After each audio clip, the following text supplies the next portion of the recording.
Hi friends, ఎలా ఉన్నారు? అందరూ బాగుండాలని కోరుకుంటున్నాను. చూడండి ఫ్రెండ్స్, మిరపగింజలు అయితే ఇవాళ పెడుతున్నామండి. చూడండి ఫ్రెండ్స్, మేమైతే మొన్ననే పెట్టాము. వీడియో చేద్దాం అనుకున్నా కుదరలేదు. వేరే వాళ్ళకైతే గింజలు పెట్టడానికి వచ్చానండి. వాళ్ళ ఈ 150 ప్యాకెట్స్ అంటండి. మేమైతే 10 మంది పెట్టడానికి వచ్చాము. 100 పెట్టి 50 ఆపుతామని 10 మందిని అయితే పిలిచారండి. చూడండి ఫ్రెండ్స్, ఎలా పెడుతున్నామో. గిన్నెలో గింజలు పోసుకొని పౌడర్ కలుపుకున్నామండి.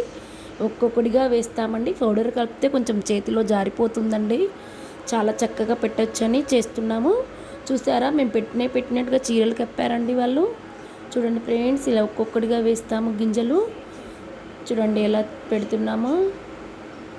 చూసారా ఫ్రెండ్స్, అలా ఒక్కొక్కటిగా వేస్తామండి గింజలు. చూసారా, ప్యాకెట్స్ వీడియో చేద్దాం అనుకున్నా కానీ మనవి కాదని ఊరుకున్నానండి. చూడండి ఫ్రెండ్స్, ఇప్పుడు కొడవలతో అలా గీత గీసి అలా కొడవలతో అంతా గీత గీసేస్తామండి. మళ్ళీ చేత్తో కాలువలాగా చేస్తామండి. చూడండి, అలా కాలువలాగా చేసేసి అందులో మళ్ళీ గింజలు వేస్తామండి. చూసారా ఫ్రెండ్స్, అలా అయితే వేస్తామండి. చూడండి, అలా ఒక్కొక్కటిగా గింజలు వేస్తే. Okay, bye.